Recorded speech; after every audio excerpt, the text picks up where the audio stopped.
My family locked me in my room because I refused to marry a stranger, and for 4 days, I believed my life was over. But what they didn't know was that I had been preparing for this moment my entire adult life, just never realizing it until the key turned in that lock.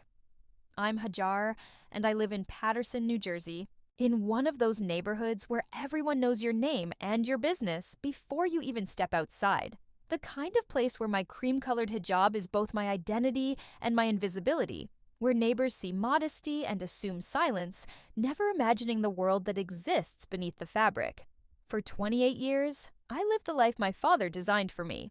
I kept my eyes down, my voice soft, my movements careful. I was the good daughter, the one who helped my mother carry groceries up the steps, who never questioned when my older brother Zane spoke, who prayed 5 times a day without fail.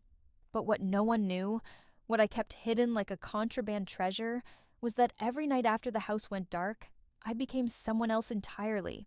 I had a degree in data science and a remote job for a firm in London, my laptop glowing under a thick wool shawl at 3 in the morning, building a life that existed only in the digital shadows. And now, sitting on the floor of my locked bedroom with my phone and computer confiscated, I was about to discover just how valuable those shadows would become. This is going to be a long story, and honestly, I'm going to need someone to walk through it with me. If you want to make sure you hear how this ends, you might want to follow along with the stories here, because what happens next, nobody saw coming. The day everything changed started like any Tuesday in my father's house. I woke up at dawn for Fajr prayer, made breakfast for my mother Amina, and then retreated to my room with the excuse of studying religious texts. What I actually did was log into my work dashboard and spend 6 hours analyzing data patterns for a cybersecurity firm that paid me more than my father made at his accounting office. The irony wasn't lost on me that the man who insisted women had no place in the workforce was living off my brother's warehouse salary while his daughter secretly earned 3 times that amount, all of it flowing into a digital wallet he didn't even know existed.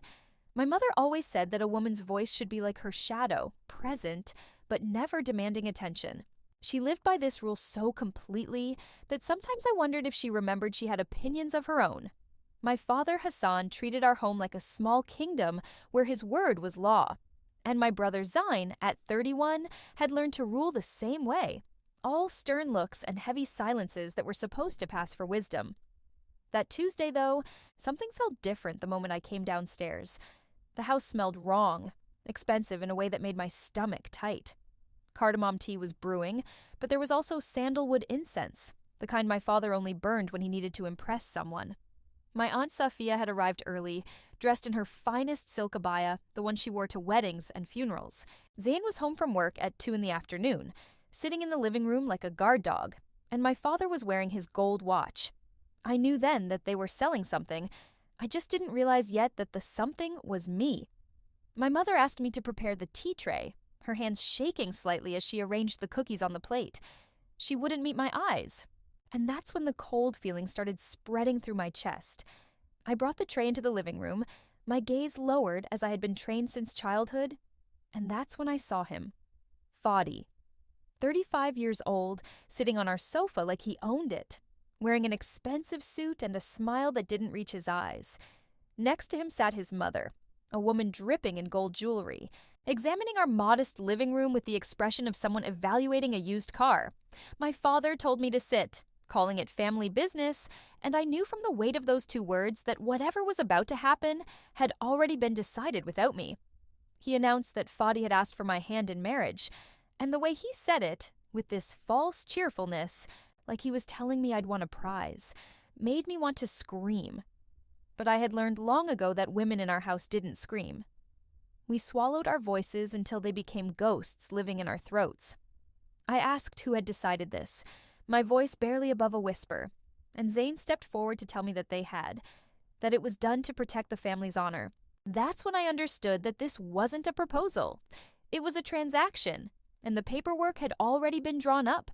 My father explained that Fadi came from a good family, that he was financially secure, that this union would strengthen our standing in the community. Everything he said sounded rehearsed, like he'd been practicing these lines in the mirror. Then, Zain pulled out his phone and showed me a photograph. It was grainy, taken from a distance, but I recognized myself immediately. 3 weeks earlier, stepping out of an Uber near the public library, a male colleague from my remote job was holding the door for me. Nothing more than common courtesy, a moment that lasted maybe 5 seconds. But in that photograph, captured and weaponized, it became evidence of something shameful, something that needed to be corrected through marriage. The trap had been set long before I walked into that living room. They had been watching me, gathering ammunition, building a case, and now they were presenting me with the sentence. I said no, I said it clearly, my voice shaking but unmistakable. I did not accept this proposal. I would not marry Fadi. The room went so quiet, I could hear my own heartbeat.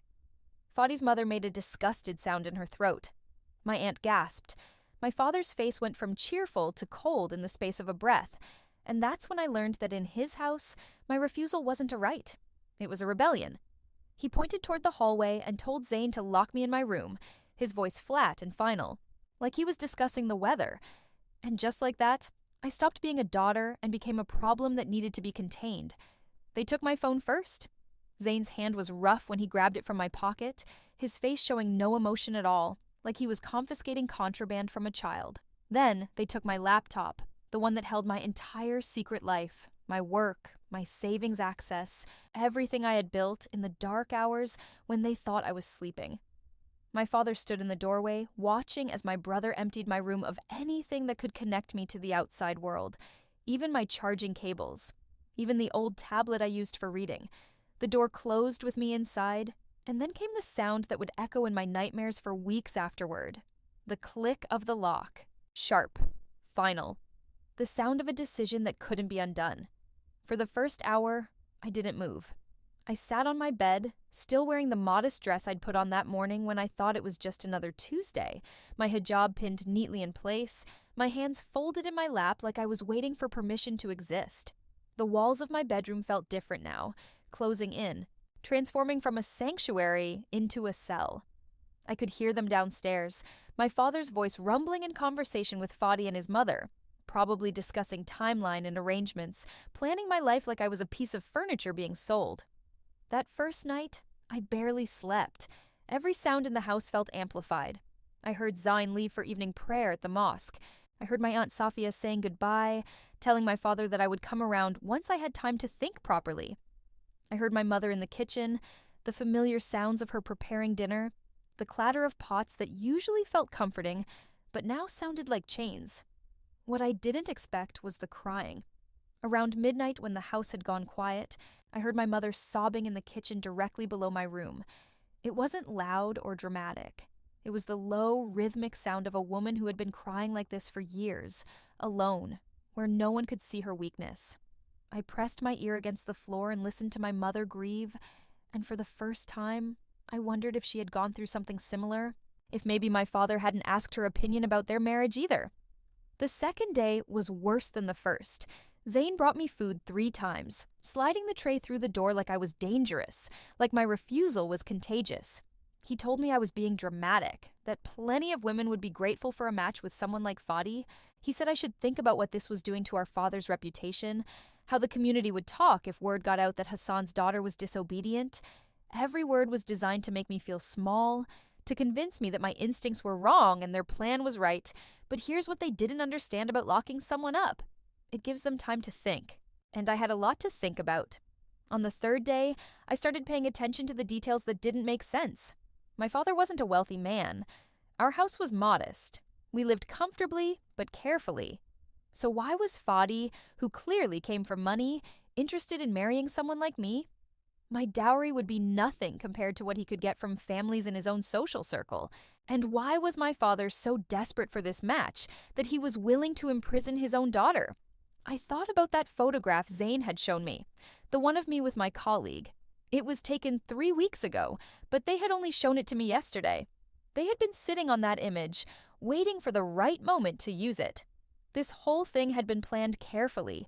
Every piece moved into position like a chess game where I was the only player who didn't know we were playing. There was something else going on here, something bigger than family honor or community reputation. I could feel it in my bones, in the way my father's cheerfulness had been too forced, in the way Fadi's mother had looked at our house like she was evaluating assets. On the evening of the third day, I heard my father and Zane arguing in the living room. Their voices were muffled through the floor, but I caught fragments. Something about payments, about timing, about making sure everything was transferred before the wedding. My father's voice had an edge of panic I'd never heard before, and Zane kept saying that it would all be fine once I signed. Signed what? Marriage papers? Or something else? I was still trying to piece it together when I heard soft footsteps on the stairs late that night. The lock turned quietly, and my mother slipped inside my room, moving like a shadow. Her eyes were red from crying, and her hands shook as she pressed something cold into my palm. A key. Small. Rusted. Old. She whispered that she couldn't do this anymore, that she couldn't watch them destroy me the way they had hollowed her out. And then she told me something that changed everything. She said my grandfather, my father's own father, had left me something before he died 5 years ago. Property. A house. And my father had hidden the deed, had been using my inheritance as his own, had been telling everyone that the property was still in the family's general estate. My mother's voice broke as she explained that Fadi wasn't interested in me. He was interested in what I owned without knowing I owned it. My father was using my property as a dowry, as payment for debts I was just now learning existed. She left as quietly as she came, and I sat in the darkness holding that rusted key, understanding finally that this was never about my honor.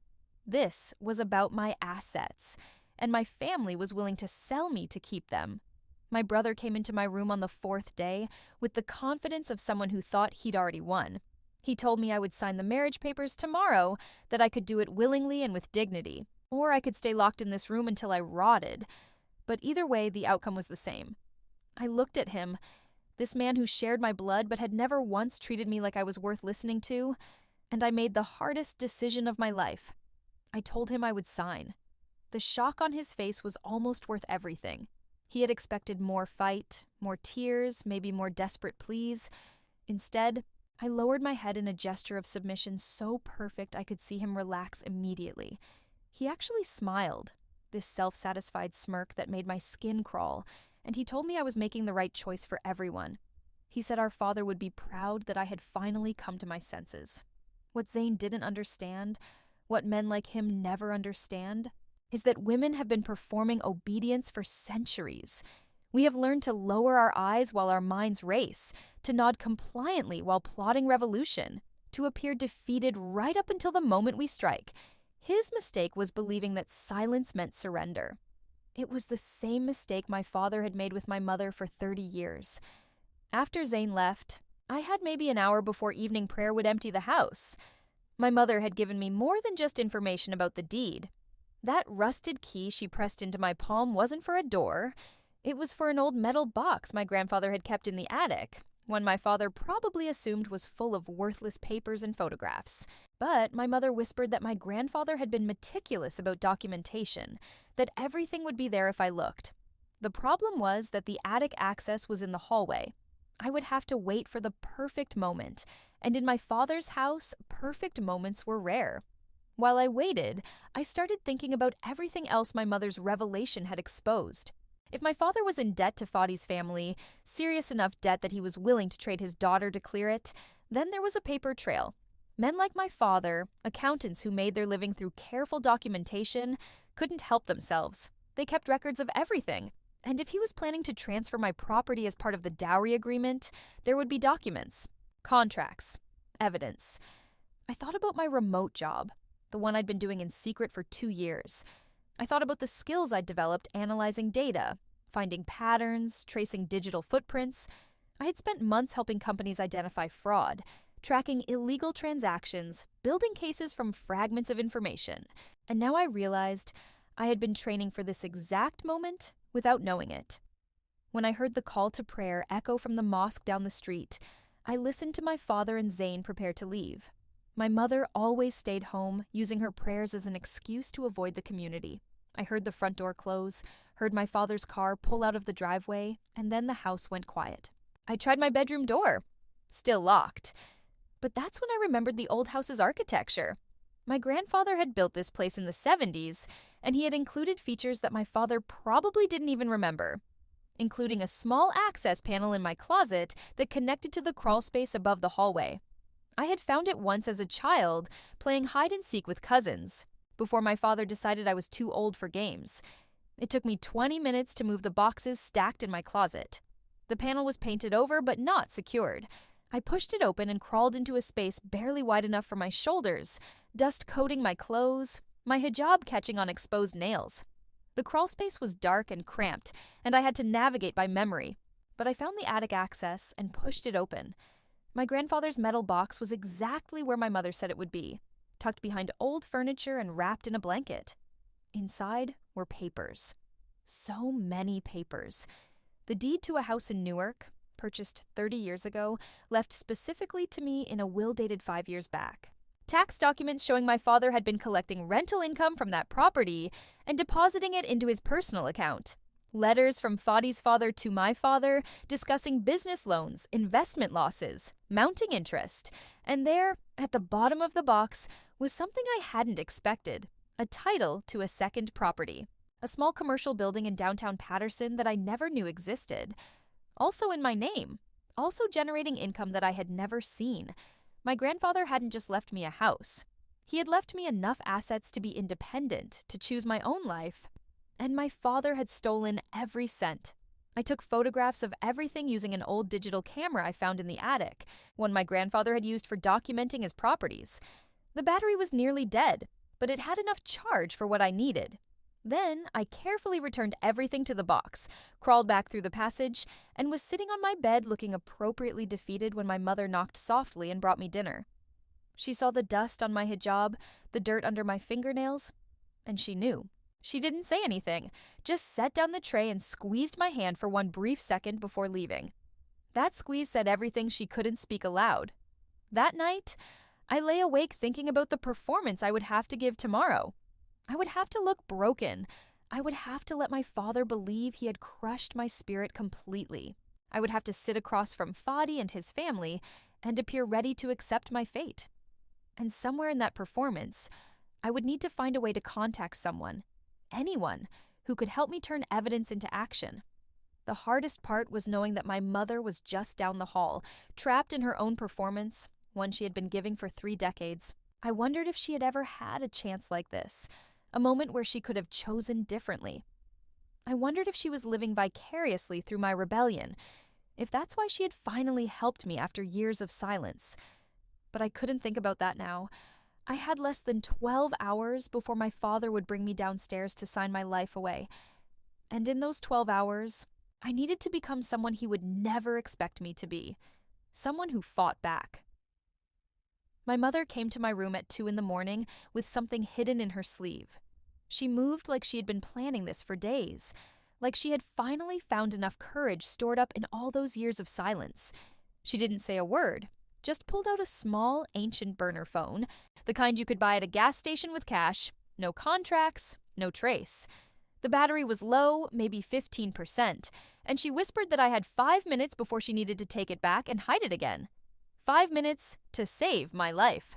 My hands were shaking so badly I almost dropped the phone. I had names, numbers I had memorized from my work contacts, from conferences I had attended virtually, from the careful network I had built in the digital shadows. But only one person made sense right now: Noura Rahman, a lawyer in Jersey City who had made her reputation taking the cases that no one else would touch. Family law, immigration, cases where women needed someone willing to fight dirty against men who thought the system belonged to them. I had heard her speak at a virtual conference 6 months ago about forced marriage laws in New Jersey, about legal protections that existed but were rarely enforced. She had given out her emergency line, said that anyone who needed help should reach out day or night. I had saved that number thinking I would never need it, that it was just information that might be useful someday. Now, someday was here, and I had 4 minutes left. I typed out a message explaining everything in the compressed language of desperation. Locked in my room by my family, forced marriage scheduled for tomorrow, property deed hidden by my father, being used as collateral for his debts. I sent the message and watched the screen, my heart hammering so loud I was sure my mother could hear it from where she stood guard by the door. 3 minutes left, the battery at 13%. No response. My mother's hand was on my shoulder, trembling, telling me we had to stop, that my father sometimes woke up to use the bathroom around this time. I was about to give her back the phone when it vibrated. Noura's response was short. Do not sign anything. When they bring you out tomorrow, demand your right of witnesses according to Islamic law. Insist. I will handle the rest. 2 minutes left. I asked her what she meant. She replied immediately. Your father thinks he can pressure you privately. The law requires that you consent freely before witnesses. If you invoke that right, he cannot refuse without losing face. It buys us time. Trust me. My mother took the phone back, and I watched her slip it back into her sleeve like she was hiding contraband, which I suppose she was. Before she left, she did something that broke my heart. She touched my face with her hand, really looked at me for the first time in years, and told me she was sorry. Sorry for not being brave enough to fight when she was young. Sorry for teaching me to be quiet when she should have taught me to roar. Sorry for letting my father turn our home into a prison because she was too afraid of what the neighbors would say. I told her it wasn't too late, that she was being brave now, that this moment counted. She left before I could see if she was crying. The rest of the night I stayed awake, running through scenarios in my mind. Noura had said to demand my right of witnesses, to invoke Islamic law. My father positioned himself as a religious man, someone who cared about appearances and community respect. If I challenged him publicly, using the very framework he claimed to live by, he would be trapped. He could either honor my request and risk his scheme falling apart, or refuse and expose himself as a hypocrite who only followed religious law when it suited him. Either way, I won. But there was still the question of evidence. I had photographs on an old camera, but they were stuck in the attic. I needed them accessible, needed them ready to present if Noura could actually get someone to listen. And I needed insurance. Something that would protect me if my father decided that locking me up wasn't enough, if he got desperate enough to do something worse. That's when I remembered my remote job. My work laptop was confiscated, but my accounts were cloud-based. If I could get access to any device with internet, even for 5 minutes, I could upload the photographs from the camera to my work drive. I could send them to Noura. I could create backups that my father couldn't destroy no matter what he did to me. The problem was getting to a device. My phone was gone. My laptop was gone. The family computer was in my father's study, always locked. But Zain had been careless lately. He left his phone on the kitchen counter sometimes, left his laptop on the living room table. If I could get out of this room during the chaos of tomorrow's signing, if I could create enough of a distraction, maybe I could grab something, upload something, leave a trail that would survive even if I didn't. I thought about Zain's arrogance, how he had strutted into my room yesterday so sure of his victory. That arrogance was his weakness. He thought I was defeated, which meant he would be careless. And careless people made mistakes. When morning came, I heard my mother preparing breakfast downstairs. I heard my father's voice, cheerful again, that false happiness that meant he thought he was about to get what he wanted. I heard Zain on the phone with someone, probably Fadi, confirming timing. Everything was proceeding according to their plan. What they didn't know was that I had a plan too now, and mine involved witnesses, lawyers, documentation, everything that men like my father feared most. The key turned in my lock around 9 a.m. My mother came in carrying a dress, the kind of formal outfit they wanted me to wear for the signing. She helped me change, her hands gentle, and she pinned my hijab with extra care. For anyone watching, she was preparing me for marriage, but I felt like she was preparing me for battle. She whispered one last thing before we went downstairs. Your grandmother fought once too. Your father locked her in a room like this when she tried to divorce him. She never tried again, but I see her in you. She would be so proud. And then I understood that this story was older than me, that my grandmother had tried to escape this prison and failed, and that my mother had been living with that failure for decades. I wasn't just fighting for myself. I was fighting for every woman in my family who had been told to be quiet, to submit, to disappear. When they brought me downstairs to the living room where Fadi sat waiting with his mother and a stack of papers, I was ready. My father smiled at me like I was a child who had finally learned her lesson. Zain stood by the door like a guard. Fadi's mother examined me with those cold eyes, probably calculating how quickly they could extract my assets once the marriage was finalized. My father pushed the papers toward me. A pen. He told me to sign. And that's when I stood up, straightened my shoulders, and spoke the words that would change everything. I want my right before witnesses. The room went silent. My father's smile froze. Zain moved toward me but stopped when I didn't flinch. Fadi's mother's face turned red with fury. And my mother, standing in the doorway to the kitchen, allowed herself the smallest, most dangerous smile. My father tried to laugh it off at first. He told everyone I was being dramatic, that of course there would be witnesses, that this was all proper and according to tradition. But his voice had that edge to it, that slight tremor that I had learned to recognize as fear disguised as irritation. Zain moved closer, probably planning to physically force me back into my chair, but before he could reach me, there was a knock at the door. 3 sharp knocks. Authoritative. Not the kind of sound our neighbors made when they came to borrow sugar. My father froze. Zain looked at him for guidance. Fadi's mother demanded to know who would dare interrupt such an important family meeting. But I knew. I knew exactly who was on the other side of that door. And for the first time in 4 days, I felt like I could breathe.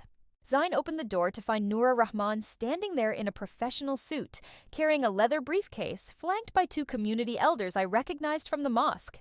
Sheikh Omar and Imam Khalid, men whose opinions carried weight, whose presence at any event meant it was legitimate and serious. Behind them stood another woman I didn't recognize, but from her posture and the badge clipped to her belt, I knew she was either police or a legal advocate. Noura introduced herself to my father with perfect politeness, explaining that she had received a concerning report about a marriage contract being executed without proper legal protections for the bride. She said she was there simply to ensure that everything was being done correctly, according to both Islamic tradition and New Jersey state law. The way she said it made it sound like she was doing my father a favor, protecting him from potential legal complications. My father's face went through about 6 different expressions in 5 seconds. Confusion, anger, fear, calculation. He couldn't refuse entry to a sheikh and an imam without causing a scandal. And he couldn't throw out a lawyer without admitting he had something to hide. He was trapped by the same social structure he had been using to trap me. Sheikh Omar stepped forward and explained that they had received information about concerns regarding this marriage arrangement. He said that in Islam, a woman's consent must be freely given, enthusiastic, and without coercion. He looked directly at me and asked if I'd entered this arrangement of my own free will. I said no. Clearly. In front of everyone. The room erupted. Fadi's mother started yelling about disrespect and broken agreements. Zain tried to explain that I was confused, that I had agreed to sign just this morning. My father attempted to maintain his religious authority, citing duty and family obligation.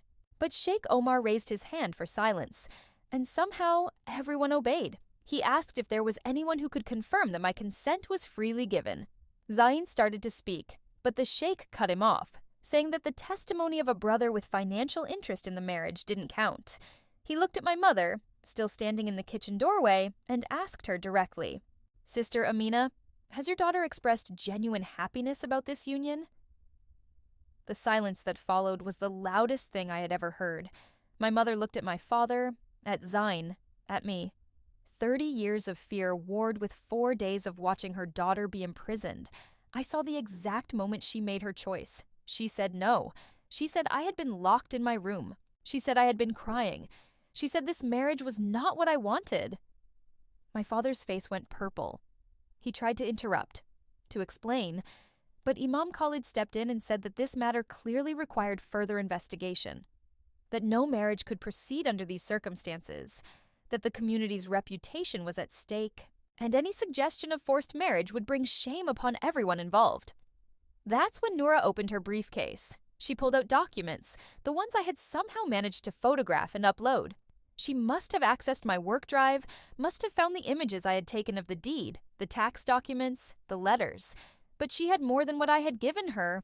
She had court records, financial statements, evidence that my father had been fraudulently using property titled in my name, collecting income that legally belonged to me, and planning to transfer those assets as part of a dowry agreement. She laid it all out on the coffee table like she was dealing cards. Each document was a bomb. The deed to the Newark house, the rental income statements, the second property title that I had found in my grandfather's box, the commercial building I never knew existed. Letters from Fadi's father discussing debt repayment, But the real revelation came when she pulled out a document I had never seen before. A transfer agreement dated for tomorrow, the day after the marriage was supposed to be finalized. It showed that my father had arranged to sell both properties immediately after the wedding, with the proceeds being split between him and Fadi's family to settle outstanding loans. I wouldn't just be married off, I would be married off and immediately stripped of every asset I owned, left with nothing, completely dependent on a husband I didn't choose. The woman with the badge stepped forward and introduced herself as Detective Sarah Mitchell from the Jersey City Financial Crimes Unit. She explained that this kind of identity theft and fraud against a family member was a serious crime. That using marriage as a vehicle for financial exploitation was illegal under both state and federal law. And that based on the evidence Nora had presented, there were grounds for criminal investigation. Fadi stood up and said this was all a misunderstanding. His mother grabbed his arm and they headed for the door, talking fast in Arabic about lawyers and reputations, about how they wanted nothing to do with this situation. They were gone in less than a minute, which told me everything I needed to know about how much Fadi had actually cared about marrying me. The moment the financial benefit disappeared, so did he. My father tried to explain. He said the properties were family assets, that he had every right to manage them as he saw fit, that my grandfather hadn't understood what he was doing when he put them solely in my name. He said he was only trying to secure my future, to give me a good marriage. But his voice cracked on every word, and everyone in the room could hear the lie. Zain said nothing. For the first time in his life, my older brother was completely silent, staring at those documents like they were written in a language he couldn't understand. Noura looked at me and asked if I wanted to press charges. She said I had every right to pursue criminal prosecution for fraud, identity theft, and unlawful imprisonment. She said the evidence was clear and the case was strong. All I had to do was say yes. I looked at my father, this man who had raised me with one hand while stealing from me with the other. I looked at Zain, who had been so sure of his authority over me. And I looked at my mother, still standing in the doorway, tears streaming down her face, finally free to cry openly. I asked Noura what the alternative was. She said we could settle this in family court, that I could take control of my properties, that my father could face financial penalties and restrictions, but that it wouldn't involve criminal prosecution if I didn't want it to. She said some daughters preferred that route, that it was complicated when family was involved. But then my mother spoke up. She said something I never expected to hear from her. She said that if I didn't press charges, if I let my father and Zain escape consequences, they would do this to someone else. Maybe not to me again, but to some other woman in the community. And she couldn't live with that on her conscience anymore. My mother, who had been silent for 30 years, was asking me to burn down the house we lived in. I didn't give Noura my answer right away. I asked for time, said I needed to think, needed to process everything. What I really needed was to understand the full scope of what we were dealing with. Because the documents Noura had spread across our coffee table told a story that was bigger than just my properties. The detective, Sarah Mitchell, asked if she could speak with me privately. We went upstairs to my room, the one that had been my prison for 4 days, and she closed the door. She pulled out a tablet and showed me things that made my blood run cold. My father hadn't just stolen from me. He had been running a careful scheme for years, using my properties as collateral for multiple loans, collecting rent payments that should have been deposited into a trust for me, filing false tax returns that claimed the income as his own. But here's what made it criminal rather than just a family dispute. He had forged my signature, multiple times, on loan applications, on tax forms, on documents transferring rental management rights. Sarah showed me comparison analyses that proved the signatures weren't mine, proved that my father had been actively committing fraud, not just mismanaging assets. She explained that in cases like this, the investigation usually uncovered more victims, that men who felt entitled to steal from their own daughters often had no problem stealing from others. She asked if I knew anything about my father's accounting business, about his clients, about whether there had ever been any complaints. And that's when I remembered something. 3 years ago, a neighbor had mentioned something in passing to my mother. Something about my father handling the estate of an elderly woman from our mosque, about how the woman's children were upset because money was missing. At the time, I hadn't thought anything of it. People always accused each other of stealing when inheritance was involved. But now I wondered, Sarah asked if I could find out more about that case. She said that if there was a pattern of behavior, it would strengthen any prosecution. It would also mean that by staying silent, I would be protecting a predator, not just a flawed father. I told her I would try. After she left, Nora sat with me and my mother in the living room. My father and Zane had been told to leave the house for a few hours while we sorted through everything. They had gone, Zane angry and defensive, my father moving like a man in a daze. For the first time in my life, I sat in our living room without any male family member present to monitor the conversation. Nora explained my options carefully. Option 1, family court, financial restitution, restraining orders if needed, but no criminal charges. My father would lose access to my properties, would have to pay back the income he had stolen with interest, and would face professional consequences in terms of his accounting license. But he wouldn't go to jail. Option 2, criminal prosecution, identity theft, fraud, forgery. If convicted, my father could face up to 10 years in prison. Our family would be destroyed publicly. The community would talk about us for years, and I would have to testify against my own father, stand in a courtroom and detail every way he had betrayed me. Option 3. I could walk away, take my properties, leave my father's house, start a new life. The fraud would be documented, but not prosecuted if I chose not to pursue it. My father would lose his hold over me, but not his freedom. My mother listened to all of this, and then she said something that changed my perspective completely. She asked Nora what would happen to her if this went to trial. Would she be implicated? Could she be charged as an accessory? Nora said that was unlikely unless she had actively participated in the fraud, which clearly she hadn't. But there was a long pause before my mother asked her next question. She asked if she would be able to testify, if she wanted to tell the court about the other ways my father had controlled their finances, controlled her life, used religion and community pressure to keep her trapped. She asked if her testimony would matter. And that's when I realized my mother wasn't just supporting me. She was preparing to leave him. After 30 years of marriage, she was ready to walk away. Nora said that in family law cases, spousal testimony about patterns of financial abuse and coercive control was absolutely relevant. That if my mother wanted to file for divorce, this evidence would support her case. That New Jersey law protected women who were economically trapped in marriages. My mother nodded slowly. She said she'd been saving money for years, little bits at a time, hiding cash in places my father would never look. She said she'd been waiting for a sign that it was safe to leave, and apparently, watching her daughter stand up to him was the sign she needed. Over the next few hours, the three of us built a strategy. We would pursue option 2, criminal prosecution, but we would be smart about it. Sarah would investigate quietly, gather evidence about other potential victims. Nora would file paperwork to freeze my father's access to any accounts or properties connected to me. My mother would document every instance of financial control, every time my father had denied her access to money, every bill he had hidden from her, and I would go through my remote work files to see if I had inadvertently captured any evidence in my late-night work sessions. Because my bedroom was directly above my father's study, and my work involved analyzing encrypted data and financial patterns.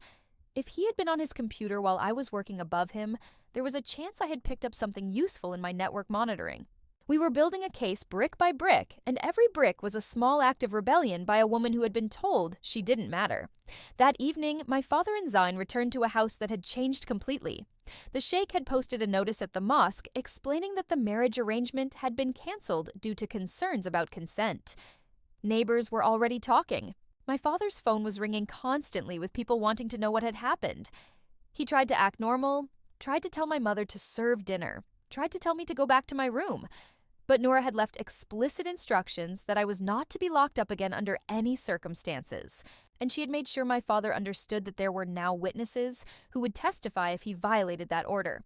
So instead, we all sat at the dinner table in silence. My father at the head, my brother to his right, my mother and I across from them. The empty chair where a son-in-law was supposed to sit mocking all of us. I wondered if my father understood yet that he had lost. That the game was over. But I knew better than to celebrate too early. Because men like my father don't surrender easily. They regroup, they strategize, they find new ways to maintain control. I went to bed that night with my door unlocked for the first time in 4 days, but I didn't sleep. I stayed awake listening for footsteps, waiting for the next move. Because this wasn't over yet. The evidence was gathered, the allies were in place, but the actual confrontation, the moment when we would have to face him with everything we knew, that was still coming. And I had learned enough from my father to know that the most dangerous moment in any battle is right before the end, when the losing side has nothing left to lose. The formal confrontation happened in a conference room at Nora's law office 3 days later. My father had hired his own lawyer, a man named Richard Abbott, who specialized in white-collar defense and had a reputation for making financial crimes look like innocent mistakes. Zane sat next to them, still playing the role of loyal son, though I could see the cracks in his confidence now. He kept glancing at his phone, probably trying to figure out if his own name was going to appear in any charges. On our side of the table sat me, my mother, Nora, Detective Mitchell, and a prosecutor from the Essex County District Attorney's Office, named Jennifer Wu. Between us lay stacks of evidence that represented 5 years of systematic fraud. Richard Abbott opened by suggesting this was all a misunderstanding, that Hassan had simply been managing family assets as any father would, that cultural differences meant property ownership was viewed differently in our community. It was a carefully prepared speech, designed to make my father look like a confused immigrant who didn't understand American property law rather than a deliberate thief. Jennifer Wu let him finish before sliding a document across the table. It was a forensic accounting report that traced every dollar my father had stolen, every forged signature, every fraudulent loan application. She explained that this wasn't a cultural misunderstanding. This was systematic identity theft with a clear profit motive. And then she dropped the bomb I had been waiting for. They had found 3 other victims, 3 elderly women from our mosque whose estates my father had been hired to manage. In all 3 cases, significant amounts of money had gone missing, explained away as administrative fees or tax obligations. One of the women's sons had filed a complaint 2 years ago, but it had been dismissed due to lack of evidence. Until now. Detective Mitchell added that they had also found evidence that my father had been using my properties to secure personal loans for his own gambling debts. Casino records from Atlantic City showing regular visits, credit card statements showing cash advances, wire transfers to offshore accounts. The man who presented himself as a pious accountant had been living a double life, and he had funded that life with money stolen from me and from elderly widows who trusted him. My father's face went white. I watched him realize that this wasn't something he could explain away or smooth over. This was real. The evidence was overwhelming, and his lawyer knew it. Richard Abbott asked for a moment to consult with his client. They stepped into the hallway, and through the glass walls of the conference room, I could see the conversation. My father gesturing wildly, probably still convinced he could talk his way out of this. His lawyer shaking his head, showing him papers, pointing at numbers. The exact moment my father understood he was going to prison. When they came back, Abbott asked what kind of deal was on the table. Jennifer Wu said the DA's office was willing to offer a plea agreement. 7 years in prison, full restitution to all victims, including interest, permanent revocation of his accounting license, and a prohibition from handling anyone else's financial affairs for life. In exchange, some of the charges would be reduced, and they wouldn't pursue charges against Zane for being an accessory after the fact. My brother's head snapped up. He hadn't known he was being considered for charges. But Nora calmly explained that his role in my imprisonment, his knowledge of the property fraud, and his attempts to coerce me into signing documents made him criminally liable. The only reason he wasn't being prosecuted was because I had asked them not to, on the condition that he testified truthfully about everything he knew. Zane looked at me with something I'd never seen from him before. Fear. Real fear. Not the fear of being caught, but the fear of understanding that his little sister, the one he had dismissed and controlled and imprisoned, held his future in her hands. My father tried one last manipulation. He looked at me and asked how I could do this to my own family. He said I was destroying everything, bringing shame upon us all, that the community would never forgive me. He said that if I pursued this, I would be alone, that no one would ever marry me, that I would die childless and forgotten. It was the exact same speech he had given me when I refused to marry Fadi. The same threats, the same attempts to make me responsible for his choices. And suddenly I saw him clearly, not as the powerful patriarch he pretended to be, but as a small, frightened man who had built his entire identity on controlling women who couldn't fight back, I said no. I said I wouldn't accept the plea deal. I wanted trial. I wanted every detail exposed in public. I wanted the community to know exactly who Hassan really was. My mother squeezed my hand under the table. She hadn't spoken yet, but I could feel her silent support. Jennifer Wu looked surprised, but not displeased. She said that if we went to trial, the evidence was strong enough that they could probably secure a longer sentence. But she warned me that it would be brutal, that my father's lawyer would try to paint me as a disrespectful daughter, would drag my character through the mud, would make me testify about every interaction, every moment of my imprisonment. I told her I was ready. Because this wasn't just about me anymore. It was about those 3 widows. It was about my mother. It was about every woman in our community who had been taught that male authority was sacred and female submission was holy. Somebody had to stand up and say that this wasn't Islam. This wasn't family. This wasn't anything but abuse wrapped in religious language. My father's lawyer asked for another recess. This time when they came back, my father looked broken. He accepted the plea deal. 7 years. Full restitution. A public admission of guilt. The meeting ended with signatures and paperwork. My father was taken into custody immediately. Bail denied due to flight risk. Zain left without looking at me, probably already planning how he would rebuild his reputation. And I walked out of that office with my mother, both of us stepping into the late afternoon sun like prisoners seeing daylight after years in a cave. My father was sentenced 4 months later. 7 years in federal prison, with the additional requirement that he attend financial restitution counseling and submit to regular audits even after his release. The 3 widows whose estates he had plundered received their money back with interest. My rental income for the past 5 years was deposited into my account in one lump sum that was large enough to make me dizzy when I saw the number. Zain moved out of state immediately after the trial. He found work at a warehouse in Pennsylvania and told everyone who would listen that he had been manipulated by our father, that he hadn't known the extent of the fraud. I don't know if anyone believed him. I stopped caring what Zain thought about anything the day he testified, and I heard him minimize his role in locking me in that room, calling it a family disagreement that got out of hand. Some bridges you burn on purpose. Others collapse under the weight of their own rotted structure. The community response was complicated. Some families stopped talking to us entirely, convinced that I had brought shame by prosecuting my own father. They whispered that I should have handled it privately, that public trials were for broken families, not respectable ones.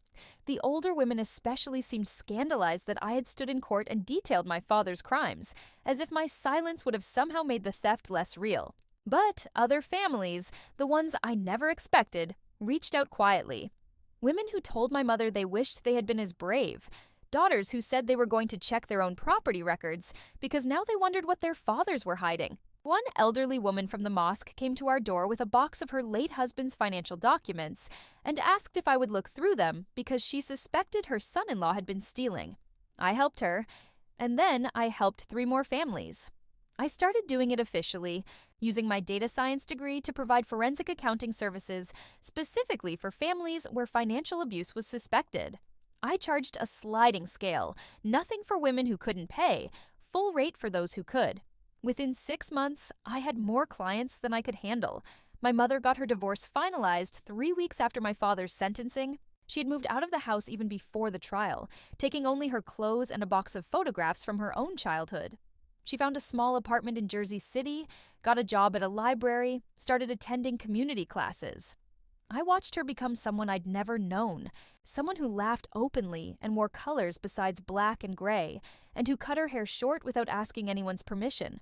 One evening, I visited her new apartment and found her on the balcony, drinking tea and watching the sunset. She told me that for 30 years, she had convinced herself that submission was the same thing as faith, that suffering in silence was virtuous. She said my grandfather had tried to warn her before she married my father, had told her that Hassan was more interested in control than love. But she'd been young and naive and believed that she could change him. She said the saddest part was realizing how much time she had wasted. 30 years of making herself smaller so that my father could feel bigger. 30 years of swallowing her words, her dreams, her entire self, because she was terrified of what people would say. And in the end, people talked anyway. The only difference was that now she was free to not care. I asked her if she regretted staying so long, if she wished she had left when I was young. She thought about it for a long time before answering. She said that if she had left earlier, she wouldn't have been there to give me that rusted key, to slip me that burner phone, to testify when it mattered. She said that maybe her suffering had a purpose after all, if it meant that I didn't have to suffer the same way. I told her that wasn't her job, that she shouldn't have had to sacrifice herself to save me. But she just smiled and said that mothers and daughters have been saving each other for generations, in ways big and small, in ways that nobody ever puts in history books. The hardest part of this whole experience wasn't the trial or the community backlash, or even watching my father be led away in handcuffs. The hardest part was forgiving myself for not seeing it sooner. For all those years I worked at night, building my secret nest egg, I had access to financial analysis tools. I could have investigated. I could have discovered what my father was doing. But I never looked because I never imagined that someone I shared blood with could be stealing from me so systematically. A therapist I started seeing after the trial told me that children aren't supposed to investigate their parents for fraud, that trust within families is supposed to work differently, that I had been conditioned from birth to not question male authority, and that awakening from that conditioning was itself an act of tremendous courage. I'm still working on believing her. The properties my grandfather left me turned out to be worth substantially more than I realized. The Newark house had been extensively renovated by the tenants who had been paying rent to my father for years. The commercial building in Patterson was in a neighborhood that had been gentrifying rapidly. I sold the commercial building and used the money to start a nonprofit organization that helps immigrant women navigate financial and legal systems when they're experiencing abuse. We provide free legal consultations, accounting services, and emergency housing assistance. I named it after my grandmother, the one my mother told me had tried to leave and failed, the one who spent her whole life locked in a different kind of room. I wish I could have known her. I wish I could tell her that her attempt mattered, even if it didn't succeed, because it planted a seed that grew through 2 more generations until it finally broke through the surface.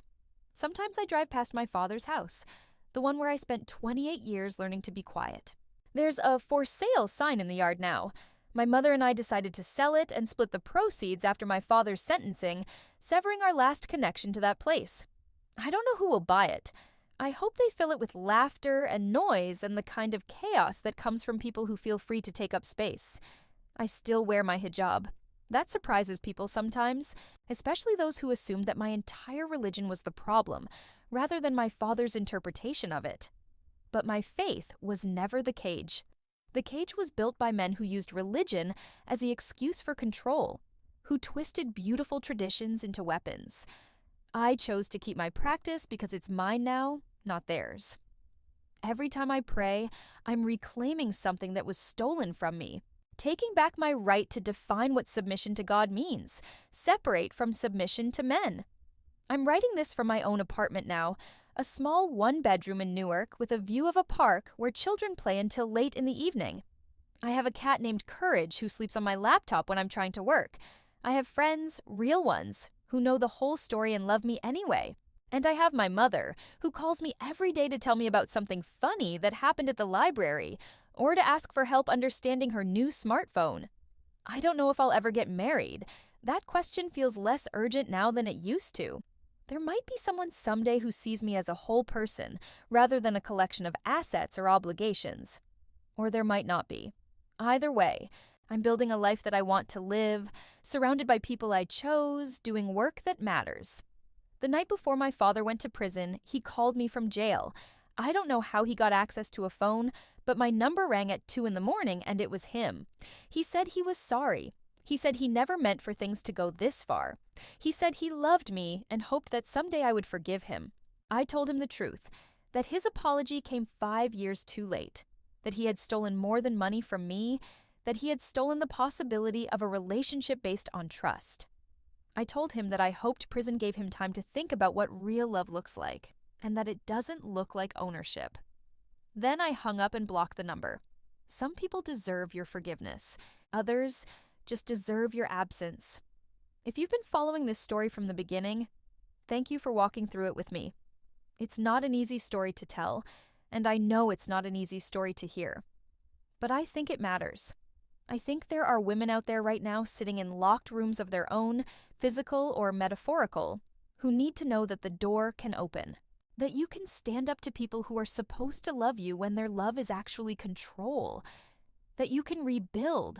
I'd love to know where you're listening from, what city, what part of the world.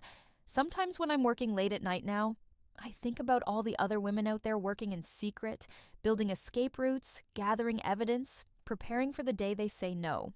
We're a network that doesn't know it's a network, but we're connected by the same determination to be free.